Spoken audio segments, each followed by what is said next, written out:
Once again, welcome back to KC's Classes. KC's Classesന്റെ മറ്റൊരു എപ്പിസോഡിലേക്ക് എല്ലാവർക്കും സ്വാഗതം. This is Kiran CS. Kerala PSC state tax ഓഫീസറിന്റെ വീഡിയോ സീരീസ് നമ്മൾ കണ്ടിന്യൂ ചെയ്യാണ്. ഓൾറെഡി നമ്മൾ ഡീറ്റെയിൽ സിലബസ് അനാലിസിസ് ചെയ്തിട്ടുണ്ട്. അതിനുശേഷം നല്ലൊരു സ്റ്റഡി പ്ലാൻ പഠനം ആരംഭിക്കുമ്പോൾ നിങ്ങൾക്ക് വളരെ യൂസ്ഫുൾ ആയിരിക്കും. ഈ വീഡിയോസ് ഒക്കെ കാണാൻ സ്മാർട്ട് സ്റ്റഡിക്ക് വളരെ ഹെൽപ്ഫുൾ ആയിരിക്കും. ദെൻ നമ്മൾ നെക്സ്റ്റ് മൊഡ്യൂൾ വൈസ് അനാലിസിസ് ആണ് ചെയ്യാൻ പോകുന്നത്. നമ്മുടെ ടോട്ടൽ സിലബസിലെ ഓരോ മൊഡ്യൂളിൻ്റെയും വെയിറ്റേജ് ഉണ്ട്. അത് പ്രകാരം ഏതൊക്കെ ഏരിയാസിൽ നിന്ന് നമുക്ക് ചോദ്യങ്ങൾ പ്രതീക്ഷിക്കാം, എങ്ങനെ പഠിക്കണം, ദെൻ റെഫറൻസ് ബുക്കുകൾ, അതിൻ്റെ സജഷൻ. അപ്പോൾ ഇങ്ങനെ മൊഡ്യൂൾ വൈസ് അനാലിസിസിൽ നമ്മൾ ഈ ഒരു കാര്യങ്ങളൊക്കെയാണ് ഇൻക്ലൂഡ് ചെയ്തിട്ടുള്ള. വീഡിയോയിലോട്ട് പോണേക്കാൾ മുമ്പ് പറയാനുള്ളത്, നമ്മുടെ സ്ഥാപനം Kerala PSC commerce and management relate ചെയ്തിട്ടുള്ള എല്ലാ പോസ്റ്റുകൾക്കും ഓൺലൈൻ ആയിട്ട് കോച്ചിങ് പ്രൊവൈഡ് ചെയ്യുന്ന സ്ഥാപനമാണ്. നമ്മുടെ ആപ്പിലൂടെയാണ് ക്ലാസ്സസ് അവൈലബിൾ ആവുക. Live sessions, recorded sessions, PDF notes, MCQ practices, previous year question paper discussion, mock test, അങ്ങനെ സ്റ്റുഡൻസിന് വേണ്ടിയുള്ള എൻറ്റയർ സപ്പോർട്ട് നമ്മൾ പ്രൊവൈഡ് ചെയ്യുന്നുണ്ട് കേട്ടോ. സോ നമ്മുടെ ക്ലാസ്സിൽ ജോയിൻ ചെയ്ത് പഠിച്ച് Kerala PSC commerce and management relate ചെയ്തിട്ടുള്ള പോസ്റ്റുകൾ ക്രാക്ക് ചെയ്യാൻ താല്പര്യമുള്ള സ്റ്റുഡൻസിന് ഡിസ്ക്രിപ്ഷൻ ബോക്സിലുള്ള എൻ്റെ വാട്സപ്പ് നമ്പറിൽ കോൺടാക്ട് ചെയ്യാം, ക്ലാസ്സസ് ആക്സസ് ചെയ്യാം. നമ്മൾ സ്റ്റേറ്റ് ടാക്സ് ഓഫീസറിൻ്റെ പുതിയ ബാച്ച് ആരംഭിച്ചിട്ടുണ്ട്. അഡ്മിഷൻ ഓപ്പൺ ആണ്. സോ എത്രയും പെട്ടെന്ന് തന്നെ നിങ്ങളുടെ സീറ്റ് നിങ്ങൾ ഉറപ്പാക്കുക. അപ്പോൾ നമുക്ക് വീഡിയോയിലോട്ട് കിടക്കാം. അപ്പോൾ നമ്മുടെ സിലബസ് പ്രകാരം നമുക്കറിയാം, ടോട്ടൽ 100 മാർക്സിലെ പാർട്ട് A 40 മാർക്സ് വരുന്നത് അക്കൗണ്ടൻസി ആൻഡ് ഫിനാൻഷ്യൽ മാനേജ്മെന്റ് ആണ്. അപ്പോൾ അതിൽ അക്കൗണ്ടൻസി പാർട്ടാണ് ആദ്യം വരുന്നത്. അക്കൗണ്ടൻസിയിൽ 25 മാർക്കിൻ്റെ ചോദ്യങ്ങളാണ്. അപ്പോൾ നമ്മൾ ഇന്നത്തെ മൊഡ്യൂൾ വൈസ് അനാലിസിസിലെ ആദ്യത്തെ മൊഡ്യൂൾ ബേസിക്സ് ഓഫ് അക്കൗണ്ടിങ് ആണ് ഡിസ്കസ് ചെയ്യാൻ പോകുന്നത്. സോ ബേസിക്സ് ഓഫ് അക്കൗണ്ടിങ്ങിൽ നിന്ന് 4 മാർക്കിൻ്റെ ചോദ്യങ്ങളാണ് വരുന്നത്. ഞാൻ പറഞ്ഞിട്ടായിരുന്നു ഡീറ്റെയിൽ സിലബസിൻ്റെ വീഡിയോയിൽ ഡെപ്തിൽ നമുക്ക് പഠിക്കാനുണ്ട്, കൺസെപ്റ്റ് മനസ്സിലാക്കണം എന്നൊക്കെ. ഓക്കെ, അപ്പോൾ ഇതിൽ ഈ 4 മാർക്സ് ഡിവൈഡ് ചെയ്ത് നമുക്ക് നോക്കുകയാണെങ്കിൽ ഏറ്റവും കൂടുതൽ കണ്ടുവരുന്ന ഏരിയാസ് എന്ന് പറയുന്നത്, ഇപ്പോൾ ഇതിൽ സിലബസ് നോക്കിയാൽ കാണാം, ഇൻട്രൊഡക്ഷൻ ടു അക്കൗണ്ടിങ്, അതിൻ്റെ meaning, definition, need, importance, advantages, പിന്നെ capital and revenue, then reserves, provision, depreciation, ഇതിൻ്റെയൊക്കെ കൺസെപ്റ്റ്, പിന്നെ ഏറ്റവും ഇമ്പോർട്ടൻ്റ് ആയിട്ടുള്ള accounting concepts and conventions, accounting standards, പിന്നെ ജേണൽ വരുന്നു, sub division, then cash book, ledger, reconciliation, trial balance, rectification, final accounts, incomplete records, non profit organisation. ഇതാണ് നമ്മുടെ സിലബസിൻ്റെ details. നമ്മൾ 4 മാർക്കിൽ ഏറ്റവും കൂടുതൽ നമ്മൾ കണ്ടുവരുന്ന ഏരിയാസ് എന്ന് പറയുന്നത് എല്ലാ ക്വസ്റ്റ്യൻ പേപ്പറിലും 1 or 2 ചോദ്യങ്ങൾ വരെ നമുക്ക് അക്കൗണ്ടിങ് കൺസെപ്റ്റ്സ്, ഈ പ്രിൻസിപ്പിൾസിൽ നിന്നാണ് കണ്ടുവരാറ്. റിപ്പീറ്റ് ഏരിയ എന്ന് പറയുന്നത് ഇത് accounting concepts, conventions and accounting standards, generally accepted accounting principles. നമ്മൾ എല്ലാ പ്രിൻസിപ്പിൾസും ഡീറ്റെയിൽഡ് ആയിട്ട് മനസ്സിലാക്കണം. അതിൽ നിന്ന് നമുക്ക് 1 or 2 ചോദ്യങ്ങൾ വരാം, മിനിമം ഒരെണ്ണം എന്തായാലും ഉണ്ടായിരിക്കും. ഓക്കെ, അപ്പോൾ നിങ്ങൾ ബേസിക്സ് പഠിക്കുമ്പോൾ നിങ്ങൾ ഏറ്റവും കൂടുതൽ കോൺസെൻട്രേറ്റ് ചെയ്യേണ്ട ഏരിയ എന്ന് പറയുന്നത് ഇതാണ്. ഞാൻ പറഞ്ഞു 1 or 2 ചോദ്യങ്ങൾ വരെ വരാം ഈ 4 മാർക്സിൻ്റെ. പിന്നെ രണ്ടാമത് നമ്മൾ ക്വസ്റ്റ്യൻസ് കണ്ടുവന്നിട്ടുള്ളത് ഫൈനൽ അക്കൗണ്ട്സിൻ്റെ അഡ്ജസ്റ്റ്മെൻറ്റ്സ് ആണ്. ഫൈനൽ അക്കൗണ്ട്സ് ഓഫ് സോൾ ട്രേഡറില്ലേ, ഇതിലെ അഡ്ജസ്റ്റ്മെൻറ്റ്സിലെ ഏതെങ്കിലും ഒരെണ്ണം, ഒരു അഡ്ജസ്റ്റ്മെൻ്റ് ആണ് പിന്നെ കണ്ടുവന്നിട്ടുള്ളത്.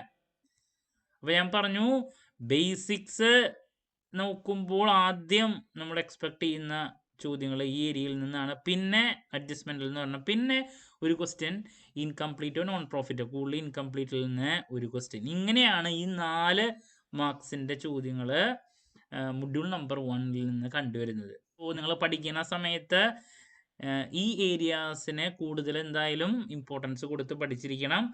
അപ്പോൾ പഠനം ആരംഭിക്കുമ്പോൾ എന്തായാലും ബേസിക്സ് നമ്മൾ ആദ്യം നോക്കുമല്ലോ, അഡ്വാൻറ്റേജ്, ഡിസഡ്വാൻറ്റേജ്, അതിൽ ഫോക്കസ് പോകേണ്ട ഏരിയ ഏതാണ്? ഈ പറഞ്ഞ ഏരിയ ആണ്. പറഞ്ഞു 1 or 2 ചോദ്യങ്ങൾ വരാമെന്നുള്ളത്. അതിപ്പോൾ പ്രിൻസിപ്പിൾസിൽ നിന്നൊക്കെ ഒരു ചോദ്യവും, പിന്നെ ഡിപ്രീസിയേഷനിൽ നിന്നും മെത്തേഡ് ഉണ്ടല്ലോ ഡിപ്രീസിയേഷൻ്റെ, അതിൽ നിന്നൊക്കെ വേണമെങ്കിൽ ഒരു ചോദ്യം പ്രതീക്ഷിക്കാം. അപ്പോൾ ഈ രീതിയിലാണ് പഠിക്കേണ്ടത്. ഓക്കെ, പ്രോബ്ലം ഏരിയാസ് പഠിക്കുന്ന സമയത്ത് നിങ്ങൾക്ക് പറയാനുള്ളത്, അതിൻ്റെ പ്രോബ്ലംസ് വെറുതെ വർക്കൗട്ട് ചെയ്ത് പോലല്ലോ ഇവിടെ MCQ ക്വസ്റ്റ്യൻസ് അല്ലേ നമുക്ക് വരുന്നത്. അതുകൊണ്ട് തന്നെ ഞാൻ എപ്പോഴും പറയുന്നതാണ്, കൺസെപ്റ്റ് മനസ്സിലാക്കി പോവുക. പ്രോബ്ലംസ് ഉള്ളത് നമുക്ക് എന്താ ജസ്റ്റ് ഒന്ന് ചെയ്തിട്ടുള്ളത് ഒന്ന് കണ്ണോടിച്ച് പോവാ. ടൈം ഉണ്ടെങ്കിൽ ജസ്റ്റ് ഒന്ന് നോക്കാമെന്ന് മാത്രം. കാരണം ഇവിടെ MCQ ആയതുകൊണ്ട് തന്നെ നമുക്ക് എല്ലാ ട്രീറ്റ്മെൻറ്റ് മനസ്സിലാക്കണം. എന്താ ഇപ്പോൾ പ്രോബ്ലത്തിലൂടെ നമ്മളൊന്ന് പോയി കഴിഞ്ഞാൽ മാത്രമേ നമുക്ക് ആ സ്റ്റെപ്പുകൾക്ക് ഒരു ക്ലാരിറ്റി കിട്ടുള്ളൂ. ഞാൻ ഈ മൊഡ്യൂളിൻ്റെ കേസിൽ മാത്രമല്ല പറയുന്നത്, സ്വതവേ പറഞ്ഞാണ്. ഓക്കെ, എസ്പെഷ്യലി ഇപ്പോൾ അക്കൗണ്ട്സ് ഫ്രം ഇൻകംപ്ലീറ്റ് റെക്കോർഡ്സും നോൺ പ്രോഫിറ്റ് ഓർഗനൈസേഷൻസിലും ഒരുപാട് കാര്യങ്ങളുണ്ട് നോക്കിക്കഴിഞ്ഞാൽ. അപ്പോൾ അതിൽ നമുക്ക് വേണ്ട ബേസിക് കൺസെപ്റ്റ് കവർ ചെയ്യാൻ ശ്രമിക്കുക. അപ്പോൾ ഇങ്ങനെയാണ് ഈ 4 മാർക്സിൻ്റെ ലൊക്കേഷൻ നമ്മൾ കണ്ടുവന്നിട്ടുള്ളത്. ഇനി നെക്സ്റ്റ് ഇതിനെ പഠിക്കാൻ വേണ്ടിയിട്ടുള്ള ബുക്ക് ഞാൻ എപ്പോഴും പറയുന്നതാണ്, സിലബസിൽ പറഞ്ഞിരിക്കുന്ന കാര്യങ്ങൾ മാത്രമേ പഠിക്കണ്ടോ, അതല്ലാത്തതിലോട്ട് പോകേണ്ട ആവശ്യമില്ല. അപ്പോൾ മെജോറിറ്റി കുട്ടികളുടെ കയ്യിൽ ഡിഗ്രിക്ക് പഠിച്ചോ അല്ലെങ്കിൽ PGക്ക് പഠിച്ചിട്ടുള്ള ബുക്കുകളായിരിക്കും കയ്യിലുണ്ടാവുക. അപ്പോൾ ആ ബുക്കുകൾ ഉണ്ടെങ്കിൽ ആ ബുക്കിൽ വലിയ കുഴപ്പമില്ലാത്ത ടെക്സ്റ്റ് ബുക്ക് ആണെങ്കിൽ, ഇപ്പോൾ കാലിക്കറ്റ് യൂണിവേഴ്സിറ്റിയുടെയോ ഇപ്പോൾ കോപ്പറേറ്റീവ് സൊസൈറ്റിയുടെ ടെക്സ്റ്റ് ബുക്ക് ആണെങ്കിൽ അതിൽ ഈ ഏരിയാസ് നമുക്ക് കവർ ചെയ്യാൻ പറ്റുന്ന സ്റ്റാൻഡേർഡിലുള്ള കാര്യങ്ങളുണ്ടെങ്കിൽ അത് ഫോളോ ചെയ്യുക. അല്ലെങ്കിൽ ഇപ്പോൾ കല്യാണി പബ്ലിക്കേഷൻസിൻ്റെ ബുക്കൊക്കെ വലിയ കുഴപ്പമില്ലാത്തതാണ്. ഫോളോ ചെയ്ത് പഠിക്കുമ്പോൾ അത്യാവശ്യം സ്റ്റാൻഡേർഡ് ആയിട്ടുള്ളത് നോക്കുക. ഇനിയിപ്പോൾ നിങ്ങൾ ഇപ്പോൾ CA ഇൻ്റർമീഡിയറ്റ് ഒക്കെ പഠിച്ചിട്ടുള്ള കുട്ടികൾക്ക് പിന്നെ പറയേണ്ട ആവശ്യമില്ല. നിങ്ങൾ ഇതൊക്കെ പഠിച്ചിട്ടുണ്ടായിരിക്കും, CMA പഠിച്ചിട്ടുണ്ടായിരിക്കും ചില കുട്ടികൾ. അപ്പോൾ അവരുടെ അടുത്ത് പറയാനുള്ളത്, നിങ്ങൾ ഓൾറെഡി ഫസ്റ്റ് ഗ്രൂപ്പ് പഠിക്കുമ്പോൾ ഇതൊക്കെ ഡീറ്റെയിൽ ആയിട്ട് പഠിച്ചിട്ടുണ്ടായിരിക്കും. അപ്പോൾ ആ ടെക്സ്റ്റ് ബുക്ക് കുറച്ചും കൂടി നല്ലതാണ്. പ്രൊഫഷണൽ ക്വാളിഫിക്കേഷൻസിൽ കൊടുക്കുന്ന CAയുടെ ആവട്ടെ CMAയുടെ ആവട്ടെ നല്ല ബുക്ക് സ്റ്റഡി മെറ്റീരിയൽ നല്ലതാണ്. അപ്പോൾ നിങ്ങൾക്ക് അത് ഫോളോ അപ്പ് ചെയ്യാം. അല്ലെങ്കിൽ കല്യാണി പബ്ലിക്കേഷൻസിൻ്റെ വലിയ കുഴപ്പമില്ലാത്തതാണ്. ദെൻ കാലിക്കറ്റ് യൂണിവേഴ്സിറ്റിയിലെ കോപ്പറേറ്റീവ് സൊസൈറ്റിയുടെ ടെക്സ്റ്റ് ബുക്ക് വലിയ കുഴപ്പമില്ലാത്തതാണ്. ഈ കൺസെപ്റ്റുകളൊക്കെ ക്ലിയർ ചെയ്യാൻ പറ്റുന്നതൊക്കെ ഉണ്ട്, അതിൽ നോക്കണോണ്ട് കുഴപ്പമില്ല. അതല്ലാണ്ട് വേറെ പിന്നെ കല്യാണിയാണ് ഞാൻ പറഞ്ഞത്. അതല്ലാണ്ട് തീരെ പോപ്പുലർ അല്ലാത്ത മറ്റ് ബുക്കുകളിലോട്ട് ഞാൻ സജസ്റ്റ് ചെയ്യില്ല കേട്ടോ. അപ്പോൾ പഠിക്കുന്ന സമയത്ത് വലിയ കുഴപ്പമില്ലാത്ത ടെക്സ്റ്റ് ബുക്കുകൾ നോക്കി പഠിക്കാൻ ശ്രമിക്കുക. ഇനി ഇപ്പോൾ നമ്മളിവിടെ കോച്ചിങ്ങിനൊക്കെ ജോയിൻ ചെയ്യുന്ന കുട്ടികൾക്ക് നമ്മൾ കറക്റ്റായിട്ട് ഈ സിലബസ് ബേസ്ഡ് നോട്ട്സും MCQസിൻ്റെ ഒക്കെ PDF ഒക്കെ നമ്മൾ പ്രൊവൈഡ് ചെയ്യും കേട്ടോ. അപ്പോൾ കോച്ചിങ്ങിന് ജോയിൻ ചെയ്യുന്ന കുട്ടികൾക്ക് അത് ആലോചിക്കേണ്ട ആവശ്യമില്ല, എല്ലാതും പ്രോപ്പറായിട്ട് നമ്മൾ പ്രൊവൈഡ് ചെയ്യുന്നതായിരിക്കും. അപ്പോൾ ഇതാണ് ബുക്കുകളുടെ സജഷൻ അക്കൗണ്ടിങ്ങിൻ്റെ ഏരിയയിൽ എനിക്ക് പറയാനുള്ളത്. ഇനി പഠിക്കുമ്പോൾ ഞാൻ എപ്പോഴും പറയുന്നൊരു കാര്യമാണ്, ഒറ്റയടിക്ക് ഇത് മുഴുവൻ പഠിച്ച് അവസാനിപ്പിക്കാൻ നോക്കണ പരിപാടിയല്ല വേണ്ടേ. ഞാൻ 1 മന്തിൻ്റെ സ്റ്റഡി പ്ലാനിൽ തന്നെ പറഞ്ഞിട്ടുണ്ടായിരുന്നു 2 മൊഡ്യൂൾസ് അറ്റ് എ ടൈമിൽ പഠിക്കുക.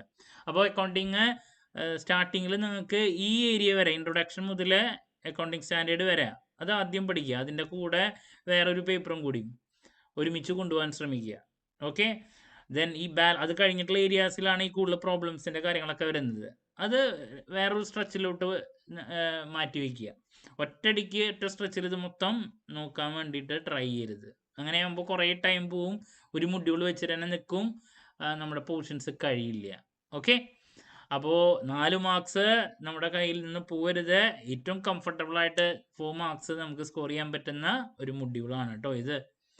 അപ്പോൾ ഇനി ഈ മൊഡ്യൂളിൽ എന്തെങ്കിലും സംശയങ്ങളൊക്കെ ഉണ്ടെങ്കിൽ കമൻറ്റ് ചെയ്യുക. ഇതിനെ പറ്റിയിട്ട് ഞാൻ വരാൻ പോകുന്ന മറ്റ് വീഡിയോസിൽ അതിനെ പറ്റിയിട്ടുള്ള ക്ലാരിഫിക്കേഷൻ നൽകുന്നതായിരിക്കും.